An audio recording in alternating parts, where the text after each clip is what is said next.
So very good morning to everyone. आइए चर्चा करते हैं आध्यात्मिक डाइट पर कि हमें कैसा भोजन खाना चाहिए। आपको लगेगा मैं आपको कोई विशेष भोजन बताऊंगा, ऐसा कुछ नहीं है। मैं आपको बिल्कुल सामान्य बात बताऊंगा। देखिए, जहाँ भी भोजन पक रहा हो वो जगह बिल्कुल साफ़ हो। मैं पहले भी कुछ बता चुका हूँ इस बारे में। जो भोजन बना रहा हो उसके विचार भी साफ़ होने चाहिए। ये नहीं कि कोई झगड़ के खाना बना रहा है या लड़के खाना बना रहा है। खाना बनाते वक्त जो आदमी जैसे रोटी बना रहा है ऐसे ऐसे, तो जो विचार जो उसमें डाल रहा है वो रोटी में भी जा रहे हैं, जो वो सोच रहा है। इसलिए हमें वहाँ पर भी उस मैकेनिज़्म को पकड़ना होगा कि जो आदमी भोजन बना रहा है वो बिल्कुल प्रसन्नचित्त होना चाहिए और वो सच्चे मन से और अच्छे मन से हो सके तो परमेश्वर का नाम लेते हुए भोजन पकाइए। कोई दिक्कत नहीं है। उससे क्या होगा कि जब आप उसे खाएंगे तो आपके अंदर शीतलता आएगी, आपके अंदर काम क्रोध के विचार नहीं उत्पन्न होंगे, आप भी शांत रहेंगे। मन को शांत या माइंड को स्टिल करने के लिए भोजन सबसे महत्वपूर्ण कारक है। अगर आप सही माहौल में पका हुआ सही भोजन खाते हैं तो आपका हृदय और मन चित्त शांत रहेंगे। और व्यक्ति ने कैसे पकाया, कितने प्रेम से पकाया और कितने प्रेम से खिलाया गया, किस जगह बैठ के खाया गया, ये भी महत्वपूर्ण है। आपने उसको खाते समय क्या सोचा। ऐसा तो नहीं कि आप किसी से झगड़ के आए और खाना खा रहे हैं तो आप उसको अंदर डालेंगे तो आपके अंदर क्रोध उत्पन्न होगा। तो चीज़ों को बहुत ही बारीकी से समझिए। ये बहुत सूक्ष्म चीज़ें हैं लेकिन ये अत्यंत महत्वपूर्ण है आध्यात्मिक पथ पे, क्योंकि ये इतनी सूक्ष्म है कि आप इनको पकड़ नहीं पाएंगे। ठीक है, इसलिए बहुत सावधानी से भोजन करिएगा। भोजन ही सारा रहस्य है, क्योंकि पेट से ही सब कुछ होता है। ऊपर तक और नीचे तक सब चारों तरफ पेट का ही असर है। ठीक है, तो इस बात का ज़रूर ध्यान रखिए कि हर चीज़ जिस जिस स्टेप से गुज़र रही है। इसका उदाहरण आप ले सकते हैं, जैसे कि डेनमार्क में काउस को खाली छोड़ देते हैं चरने के लिए, फिर उनका प्यार से दूध निकाला जाता है। तो वो दूध को जब आप पिएंगे तो आपको शीतलता महसूस होगी, आपको शांति का अनुभव होगा।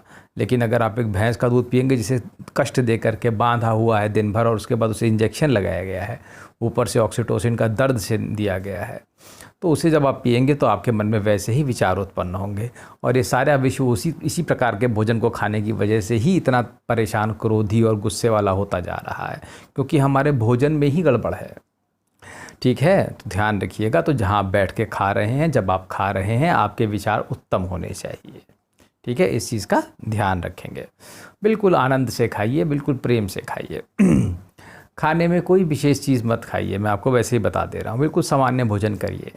आप किस उम्र के हैं यह डाइट आप पे निर्भर करती है, लेकिन मेरा तो यही रिकमेंडेशन है। अगर आप आध्यात्मिकता के पथ पे अग्रसर हैं, आप 3 रोटी और लौकी, तुरई, बैगन, जो सब्जी आलू घर में बनता है सुबह वो खाइए, दिन में दाल चावल खाइए और शाम को फिर 3-4 रोटी खा के जिस हिसाब से आपकी डाइट है आप आराम से और खाना खाइए और सो जाइए। कोई दिक्कत की बात नहीं है।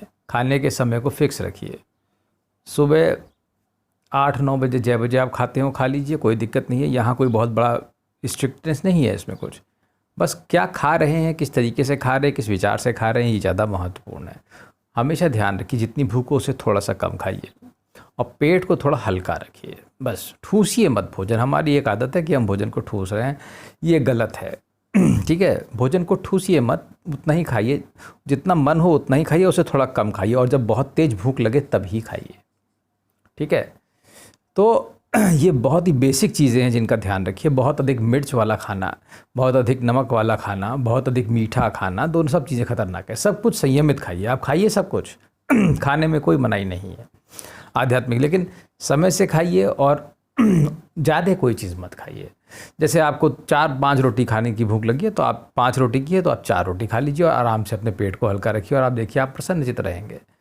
बाकी आप सब कुछ नॉर्मल ले सकते हैं, सलाद, प्रोटीन। यहाँ कोई ऐसी विशेष डाइट नहीं है। ठीक है, डाइट ऐसी बस चाहिए कि हमारा पेट थोड़ा हल्का रहे, जिससे विचार हमारे थोड़े कम उत्पन्न हो और बेहतरीन किस्म के विचार और शांति दे भोजन हमको। ठीक है, और शांत बैठ के भोजन करिए, हमेशा जल्दी मत करिए, किसी भी हबड़ तबड़ में नहीं। तो ये सब चीज़ों का अगर आप ध्यान रखेंगे कि कहाँ भोजन पक रहा है, कैसे पक रहा है, किस विचार से बनाया जा रहा है, आप कहाँ बैठे हैं, किस विचार से आप खा रहे हैं, कितना आप खा रहे हैं, किस टाइम पर आप खा रहे हैं। शाम का भोजन जल्दी करिए, 7-7:30 बजे, 7 बजे तक ख़त्म। ठीक है, जल्दी करिए जितना हो सके। तो इस तरीके से अगर आप करेंगे तो आप एक सुंदर जीवन जिएंगे और एक लंबी आयु जिएंगे और साथ में थोड़ा सा योगा करेंगे। चलिए, धन्यवाद।